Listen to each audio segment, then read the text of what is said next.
చెప్పండి. కేటీఆర్ నిన్న గవర్నర్ ఫిర్యాదు చేశారు, ఎమ్మెల్యేలంతా అంటే ఇక్కడ మీరు విలీనం అయిపోతుంది వచ్చేస్తారు రేపో మాపో అని చెప్పిన గంగుల కమలాకర్ లేదంటే ఇంకా కొంతమంది ఎమ్మెల్యేలు అక్కడ ఉన్నారు, పక్కనే మల్లారెడ్డి గారు కూడా ఉన్నారు, అక్కడ రాజశేఖర్ రెడ్డి కూడా ఉన్నట్టున్నారు. ఇట్లా అంటే మీరు అనుకున్న టార్గెట్ అయితే రీచ్ కాలేదు, విలీనం చేయలేకపోయారు, దానిపై ఫిర్యాదు చేశారు, దానిపై మీరు ఘాటుగా స్పందించారు, ఆడ బీప్ కూడా వేయాల్సి వచ్చింది. తెలంగాణ ప్రజలు గత 10 సంవత్సరాలుగా గమనిస్తున్నారు కేసీఆర్ పాలన. ఇప్పుడు వచ్చినటువంటి 7 నెలల రేవంత్ రెడ్డి గారి పాలన చేస్తున్నారు. గతంలో పార్టీ ఫిరాయింపులు చేసింది టీఆర్ఎస్ పార్టీ. గతంలో ప్రలోభాలకు గురి చేసి కేసులు పెట్టి లొంగపరుచుకొని తీసుకున్నారు. ఇప్పుడు చేరుతున్నటువంటి ఎమ్మెల్సీలు కానీ ఎమ్మెల్యేలు కానీ ప్రజాపాలన వచ్చి పాలనలో భాగస్వాములు కావాలని చేరుతున్నారు. గతంలో ఉన్నటువంటి గవర్నర్ వ్యవస్థ ఇప్పుడు ఉన్నటువంటి గవర్నర్ వ్యవస్థ ఒకటే. కేంద్రంలో బీజేపీ ఉంది, గవర్నరు బీజేపీ వాళ్ళు అపాయింట్ చేసిందే. అయినా అప్పుడు మీరు ఒక మహిళా గవర్నర్కు కనీస గౌరవ మర్యాదలు ఇవ్వకపోవడగా ఒక మహిళా గవర్నర్ అని చూడకుండా ఏదైతే పాడి కౌశిక్ రెడ్డి ఉండో ఏ రకంగా మాట్లాడిండో తెలంగాణ సభ్య సమాజం గుర్తు చేసుకోవాలి. అలాంటి వ్యక్తి మళ్ళీ ఇవాళ రాజ్యాంగాన్ని పరిరక్షించమని గవర్నర్ తనకు అడగడం చాలా విడ్డూరంగా ఉంది. అంటే మీరు చేస్తేనేమో సంసారం, ఇంకోళ్ళు చేస్తేమో దాన్ని ఇంకో తిరిగా మాట్లాడడం, ఇది కరెక్ట్ కాదు. కేటీఆర్ గారు మీ వాళ్ళని కాపాడుకునే క్రమంలో మీరు లొంగపరుచుకుంటారా లేకపోతే బదిలాడుకుంటారా, వాళ్ళ కాళ్ళు పట్టుకుంటారా మీ ఇష్టం. కానీ ఇవాళ మా ప్రజాపాలన చూసి ఇవాళ నేను చూడండి 18వ తారీఖు నాడు తెలంగాణ రాష్ట్ర వ్యాప్తంగా ప్రతి రైతు వాళ్ళ ఇంట్లో సంబరాలు పండుగ వాతావరణం చేసుకుంటున్నారు. ఇది ప్రజాపాలన, గౌరవ ముఖ్యమంత్రి రేవంత్ రెడ్డి గారి పాలన ఇది. మొన్న ఏదైతే నిరుద్యోగులు నిన్న నిజంగా కేటీఆర్ నిరుద్యోగుల గురించి మాట్లాడుతున్న సిగ్గు అనిపిస్తుంది. ఏ ఒక్కనాడు కూడా కనీసం క్యాంపస్లో ఉస్మానియా యూనివర్సిటీ పోనోడు ఇవాళ ఉస్మానియా యూనివర్సిటీ విద్యార్థి గురించి మాట్లాడుతున్నాడు. మరి 10 ఏళ్లలో మీరు ఏమైనా జాబ్ క్యాలెండర్ ఇచ్చాడా? మా గౌరవ ముఖ్యమంత్రి జాబ్ క్యాలెండర్ ఇచ్చి మార్చిలో ఎన్ని ఖాళీలు ఉన్నాయి, జూన్ 2న నోటిఫికేషన్ వేసి డిసెంబర్ 9న మొత్తం పూర్తిగా మేము ఉద్యోగాలు నింపుతామని చెప్పి క్లియర్ కట్గా జాబ్ క్యాలెండర్ వేస్తున్నాడు. గతంలో ఉన్నటువంటి మీ పాలనకు మా పాలనకు తేడా చూస్తున్నారు. 100 రోజుల పాలనకు మా గౌరవ ముఖ్యమంత్రి రెఫరెండం అన్నారు, దానికి ప్రజలు తీర్పిచ్చినారు. మీకు 36% వచ్చిన ఓటు బ్యాంకు ఇవాళ మీకు 14-15% వచ్చిందంటే మిమ్మల్ని తెలంగాణ ప్రజలు మీరు చెప్పినట్టు నిజంగానే ఆ ఎమ్మెల్యేలు రేవంత్ రెడ్డి పాలన చూసో గతంలో మీరు చెప్పినట్లు ప్రభుత్వాన్ని కూల్చేస్తామన్నారు కాబట్టి దాన్ని కాపాడడానికో వచ్చిన వాళ్ళే అయితే మీరు చెప్పారు ఆడ ఈడ శాసన మండలి శాసనసభ విలీనం అయిపోతున్నాయని చెప్పారు. రాలేదే, 10 మందే వచ్చారు, 26 మంది కావాలి మీకు. ఇంకా కూడా అసెంబ్లీ బడ్జెట్ సెషన్ లోపే వస్తారన్నారు. వస్తున్నారు, వాళ్ళు మాతో టచ్లో ఉన్నారు. వాళ్ళు సమయభావం తీసుకొని నిన్నెవరైతే కేటీఆర్ తోటి గవర్నర్తో కలిసిరో అందులో 50% రావడానికి సిద్ధంగా ఉన్నారు. మీరు చూడండి, రైట్, గవర్నర్తో కలిసిన వాళ్ళు ఇవాళ అక్కడ ఉన్నారు, రేపు పొద్దున ఎక్కడ ఉన్నారు మీరు ఆలోచన చేయండి. ఇంతకుముందు సబితా ఇంద్రారెడ్డి గారు కూడా మీతో కలిసి ధర్నాలు చేశారు, పార్టీ ఎమ్మెల్యేలను తీసుకుంటున్నారు బీఆర్ఎస్ నేతలను. అప్పట్లో వెళ్ళిపోయారు, అదే జరుగుతుందా ఇప్పుడు కూడా? 100% అదే జరుగుతుంది. టెక్నికల్ ఇష్యూస్ వల్ల వాళ్ళు ఇవ్వలేకపోయారు, ఓకే ఒప్పుకుందాం. కానీ ఆ పత్రాలు మీద ఇచ్చి ఆ 30,000 కూడా 2 లక్షల్లో 30,000 ఇవి కూడా అంటే కరెక్ట్ కాదు కదా. అంటే ఇప్పుడు జాబ్ క్యాలెండర్లో ఫస్ట్ నోటిఫికేషన్ ఇవ్వాలి, తర్వాత పరీక్షలు పెట్టాలి, కొన్నిట్లో ఇంటర్వ్యూలు కూడా పెట్టాలి. అవన్నీ ఎవరు చేస్తే వాళ్ళు ఇచ్చినట్టు ఉద్యోగాలు. 5,085 డిఎస్సి పోస్టులు వేసి వాళ్ళు పెండింగ్ పెడితే 5,000కి ఇంకో 6,000 కలిపి మెగా డిఎస్సి వేస్తున్నాం. ఇవాళ 25,000తో అన్నారు మీరు. మొదటి దశలో 11,000 ఇచ్చిన మాటను అంటే యాదవ్ గారు మీరు కొన్ని చేసుకుంటూ వస్తున్నారు. ప్రభుత్వం అన్నాక ఎవరైనా చేసుకుంటూ రావాలి, కానీ ఇచ్చిన హామీని ఇచ్చినట్టుగా కాకుండా మరో రకంగా చేస్తున్నారని ఇచ్చిన మాట ఫుల్ఫిల్ చేయడానికి సిద్ధంగా ఉన్నామన్నా. ఒక్కొక్కటిగా 1 by 1 ఏ శాఖలో రుణమాఫీ చెప్తున్నాను. అదే డిసెంబర్ 9 నాడే రుణమాఫీ అవుద్ది. డిసెంబర్ 9 నాడే మీరు తీసుకోకండి, అసలు ఇప్పుడు అదేది రైతు బంధు తీసుకోకండి. డిసెంబర్ 9 నాడు 15,000 రైతు భరోసా, ఇట్లా రకరకాల హామీలు డిసెంబర్ 9 పెట్టుకొని మేము అధికారంలోకి వచ్చేసరికి తెలంగాణ ఆర్థిక పరిస్థితుల్లో మీ అందరికి తెలుసు, ఒక్కొక్కటిగా సర్దుకుంటూ దుబారా ఖర్చు లేకుండా ఆడంబరాల పోకుండా ఒక్కొక్కటిగా ఇంప్లిమెంట్ చేసి వాళ్ళు తెచ్చినటువంటి అప్పులకు మిత్తిలు కట్టుకుంటా మనం ఇచ్చినటువంటి సంక్షేమ పథకాలను ఎక్కడ కూడా ఆపకుండా. రుణమాఫీ కూడా చాలా మందికి అందలేదని నడుస్తుంది, ఇంకా ₹1,00,000 లోపు కూడా. రైట్, మొన్న ఒక్కరోజే 18వ తారీఖు నాడు సుమారు తెలంగాణలో 12 లక్షల మందికి సుమారు 700 కోట్లు అటు 6,038 కోట్లు చేసినాం. రెండో విడతగా 1,50,000 నుంచి 1,50,000 వరకు రెండో విడత. ఆగస్టు 15 లక్ష రుణమాఫీ చాలా మందికి రాలేదు. మీరు చెప్పిన టెక్నికల్ ప్రాబ్లం ఏదైనా వాళ్ళ ఆధార్ కార్డు ఇష్యూ కావచ్చు, వాళ్ళ బ్యాంక్ అకౌంట్ కావచ్చు, దానికి ప్రతి బ్యాంక్ లో 100% ₹1,00,000 అందరికి అవుతుంది. ఆధార్ కార్డు అదే రేషన్ కార్డు ప్రామాణికం కాదు, మా గౌరవ ముఖ్యమంత్రి చెప్పిండు. మేము ఇప్పుడు ఒకటే చెప్తున్నాం, ఎవరికైనా టెక్నికల్ ఇష్యూ ఉంటే ఏదైనా అకౌంట్ కానీ లేకపోతే ఆధార్ కార్డు లింక్ కానీ ఉంటే మీరు అక్కడ ఉన్నటువంటి బ్యాంక్ నోడల్ అధికారి ఉంటాడు, వాళ్ళతో మీరు నివృత్తి చేసుకోవచ్చు. ఖచ్చితంగా 1,00,000 వరకు మాఫీ అవుతుంది. ఇప్పుడు ఇంకొక పాయింట్ ఏంటంటే, మిమ్మల్ని మీ ప్రభుత్వాన్ని కూల్చేస్తారని భయం వల్ల శ్రీకాంత్ గారు చెప్పింది అదే. అంటే మీ పార్టీలోనే కొంతమంది ఏమన్నా ఫిరాయిస్తారనే భయం, అనుమానం, దీంతో వాళ్ళని తీసుకుంటున్నారని బీఆర్ఎస్ నేతలు అంతా చెప్తున్నారు. శ్రీకాంత్ గారు కూడా అన్నారు. ఒకటి. రెండోది, నిజంగా మీ ప్రభుత్వం ఇచ్చిన హామీలన్నీ అమలు చేస్తూ ప్రజాపాలన అందిస్తూ ఉంటే మీ ప్రభుత్వాన్ని కూల్చేస్తే, ఒకవేళ బీఆర్ఎస్ బీజేపీ ఒక్కటే కూల్చేస్తే ప్రజలే ఉన్నారు కదండి మీ వెనుక. వీళ్ళెందుకు ఎమ్మెల్యేలు ఎందుకు మీకు? ప్రజలే మాకు అధికారం ఇచ్చింది ఈ ప్రజాస్వామ్యంలో. అదే అంటున్నా. ఇప్పుడు మీకు గుర్తుండే ఉంటుంది ఐలే గారు, ఎన్టీఆర్ని ఇలానే గతంలో కూల్చేశారు. ఏమైంది అప్పుడు? ఒక నెలలో మళ్ళీ అప్పుడు కూల్చింది కాంగ్రెస్, ఆఫ్ కోర్స్, అది వేరు, ఆ చర్చ వేరు. అంటే నేను అనేది ఏంటంటే, ప్రజాపాలన ఇచ్చే ప్రజానాయకుడికి ప్రజల మద్దతు ఉంటుంది. ఇప్పుడు అధికారంలోకి వచ్చిన 9 రోజులకే మీ ప్రభుత్వాన్ని కూల్చేస్తాం, మీ ప్రభుత్వాన్ని కూల్చేస్తాం అంటే అక్కడ ఉన్నటువంటి టీఆర్ఎస్ ఎమ్మెల్యే అరే 10 ఏళ్ళు ఎలా కూల్స్తారు వాళ్ళు? ఎలా కూలుస్తారు? మీ ఎమ్మెల్యేలు కొంతమంది అటు పోతేనే కూలుస్తారు. పోరు కాదు, చిచ్చు పెట్టడం కోసం. ఇప్పుడు చిచ్చు పెట్టడం అంటే కేసీఆర్ కదా వెన్నెతో పెట్టిన వ్యక్తి కదా. ఒక్కొక్క ఎమ్మెల్యే 100 కోట్లు పెట్టి భయం ఉంది మీకు. మాకేం భయం లేదు. ప్రజలు క్లియర్ మెజార్టీ ఇచ్చారు మాకు. 64 సీట్లు మాకు ఇచ్చారు. మా మిత్రపక్షం సిపిఐకి సీట్ వచ్చింది. 65 సీట్లతో మేము ప్రజాపాలన చేస్తున్నాం. చేసే క్రమంలో కనీసం మాకు వెసులుబాటు లేకుండా మీ ప్రభుత్వం కూలుతుంది, మీ ప్రభుత్వం కూల్చేస్తామంటే అందులో ఉన్నటువంటి బీఆర్ఎస్ ఎమ్మెల్యేలే అరే కేసీఆర్ 10 ఏళ్ల పాలనలో తెలంగాణ ప్రజలు మనం విశ్వసించలేదు, మేము ఈ ప్రజాపాలనలో భాగస్వామ్యం కావాలని వాళ్ళు ఇక్కడ వస్తున్నారు తప్ప మేము వాళ్ళకి ఏదో పార్టీ ఫిరాయింపులు కానీ వాళ్ళకి భయభ్రాంతులు కానీ లేకపోతే కేసులు పెట్టి ఎక్కడ కూడా ఒక ఎమ్మెల్యేని తీసుకోలేదు. వాళ్ళు స్వచ్ఛందంగా. అంతేందుకు మన పోచారం శ్రీనివాస్ రెడ్డి చెప్పిండు, అరే రైతులకు పెద్దపీట వేస్తారు కాబట్టి నేను ఒక రైతు బాంధవుడుగా రైతుల అభ్యర్థి కోసం పోతున్నాను శ్రీనివాస్ రెడ్డి చెప్పిండు కదా. పోచారం శ్రీనివాస్ రెడ్డిదే ఒక నెల ముందు కేసీఆర్ ను మించిన నాయకుడు రాష్ట్రంలో దేశంలోనే లేడు, అసలు ఇలాంటి నాయకుని కింద పనిచేయడం నా అదృష్టం అని కావాలంటే మీకు వినిపిస్తాను. అది కూడా అంటే నాయకులు పార్టీ మారినప్పుడు ఫిరాయించినప్పుడు మాట మార్చడం. ఈ తెలంగాణలో ప్రజాపాలన ఖచ్చితంగా కొనసాగుతుంది. మా గౌరవ ముఖ్యమంత్రి హామీలు ఇచ్చిండో ఒక్కొక్కటి అమలు చేసుకుంటాం. శ్రీకాంత్ రెడ్డి గారు అన్న దాంట్లో ఇంకొక వ్యాలిడ్ పాయింట్ చెప్పండి. మీలాంటి ఐలే యాదవ్ లాంటి వాళ్ళు మా దగ్గర వేములవాడ మీ విప్పే చాలా పోరాటాలు చేసి చాలా సార్లు ఓడిపోయి ఇప్పుడు అధికారంలోకి వచ్చారు. మీరు ఏదో ప్రజాపాలన భాగస్వామ్యం కదా. కాదు, ఈవెన్ జీవన్ రెడ్డి జగిత్యాల్లో అలాంటి వాళ్ళు దశాబ్దాలుగా మీ పార్టీలో కంటిన్యూ అవుతూ పార్టీని కాపాడారు. అక్కడ ఇంకో ఎమ్మెల్యేని తెచ్చిపెట్టి వాళ్ళని తగ్గించినట్టుంటే మా గుర్తింపు ఉంది. ఇప్పుడు నేను ఒక బీసీ బిడ్డగా నాకు బీఫామ్ ఇచ్చి గెలిపించారు కాబట్టి ఇష్యూ లేదు. మొదటి దశగానే మొదటి గెలిచిన ఎమ్మెల్యేకు విప్ ఇచ్చారు. చూసాం కదా ఇష్యూ.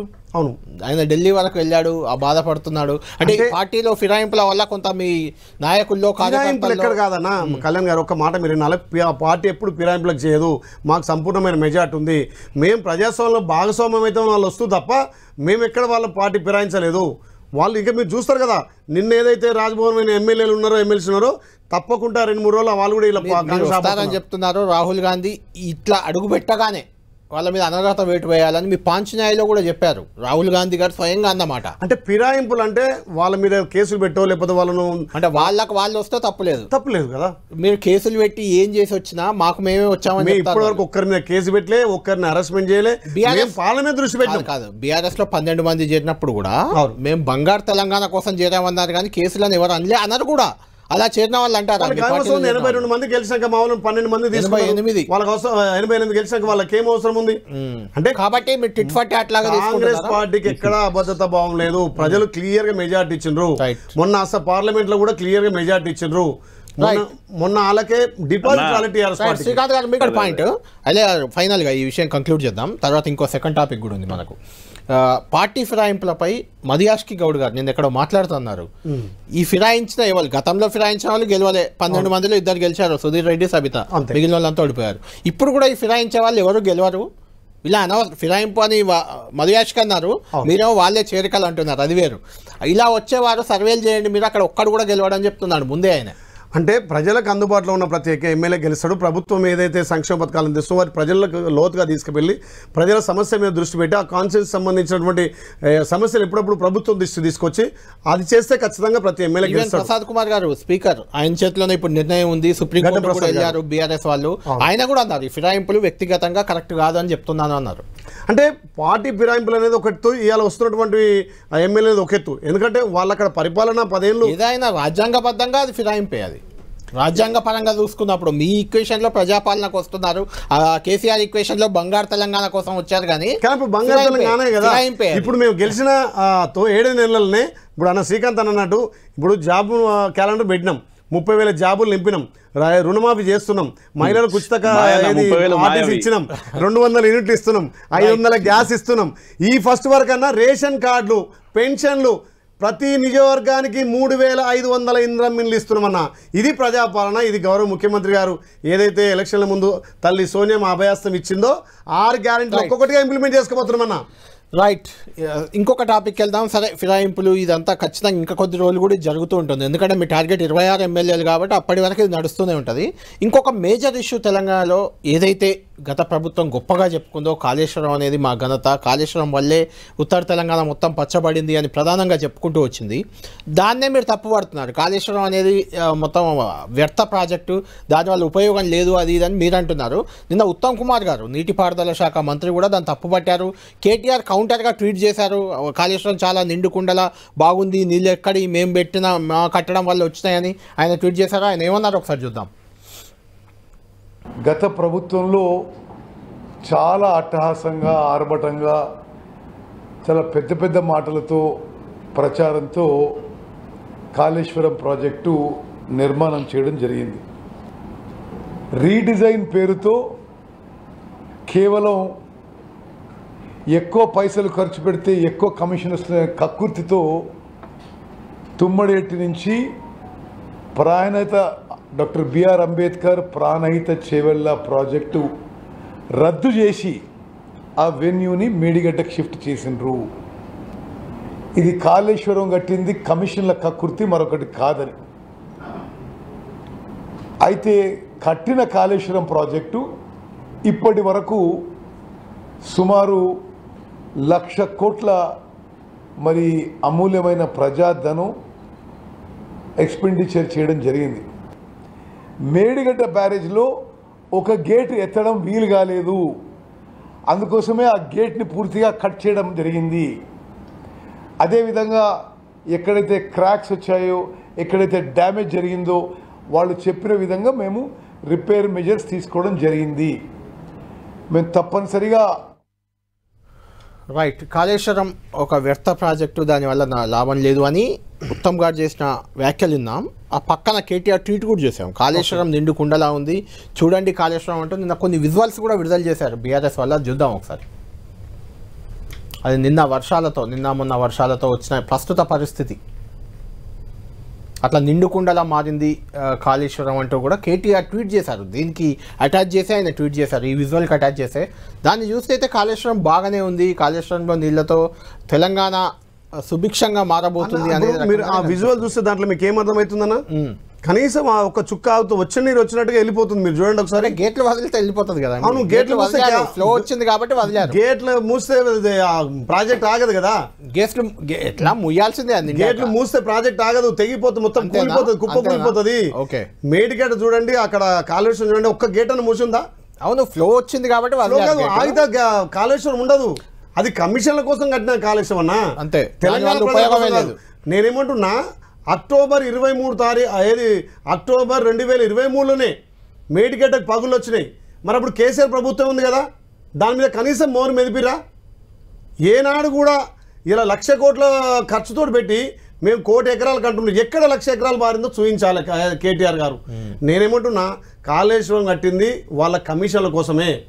ఇలా మేడిగడ్డ పగులుడు కాదన్నా, తెలంగాణ ప్రజల గుండె పగిలింది. ఇలా వాళ్ళు సంవత్సరానికి 10,000 కోట్ల కరెంటు బిల్ కట్టాల్సి వస్తుంది, 10,000 కోట్ల మిత్తి కట్టాల్సి వస్తుంది. కనిపించేది మేడిగడ్డ వద్ద ఒక్క చుక్క నీరు ఆగట్లేదన్న, వచ్చిన నీరు వెళ్ళిపోతుంది. మీరు చూడండి, ఒక్క చుక్క నీరు ఆగుతుంది చూడండి. శ్రీకాంత్ గారు విన్నారు కదా, కాళేశ్వరం అనేది మీ కమిషన్ల కోసం కట్టిన ప్రాజెక్ట్, ఒక్క చుక్క ఆగట్లేదు అని. సంవత్సరానికి కరెంట్ బిల్లు 10,000 కోట్లు, యాదవ్ గారు అప్పుకు 10,000 కోట్లు ఇంట్రెస్ట్ కట్టాల్సి వస్తుంది. 10,000 కోట్లు. నాగార్జున సాగర్ చూడు, ఇలా శ్రీశైలం చూడు, జూరాల చూడు, నిట్టంపేట చూడు, డిండి చూడు, ఎన్ని సంవత్సరాల కింద కట్టినా మేము రిపేర్ రాలే. మీరు కట్టినటువంటి 2000 చిల్లర సంవత్సరంలో కట్టినటువంటి ప్రాజెక్టులు ఇవాళ రిపేర్కి వచ్చే మీరు రిపేర్ అంటున్నారన్నా. కనీసం ఆ ప్రాజెక్టులు ఉన్నాయి, ఈ ప్రాజెక్టులు ఏ ప్రాజెక్ట్ అయినా కానీ అన్న, ఏ ప్రాజెక్ట్ అయినా రిపేర్ లేని ప్రాజెక్ట్ లేదన్నా. మీరు అన్న నాగార్జున సాగర్ అయినా శ్రీశైలం అయినా ఖచ్చితంగా 2 సంవత్సరాలకో 3 సంవత్సరాలకో సరి చేసుకుంటారన్న. చాలా టెక్నాలజీ పెరిగింది, ఏది వృధా పోదన్నా.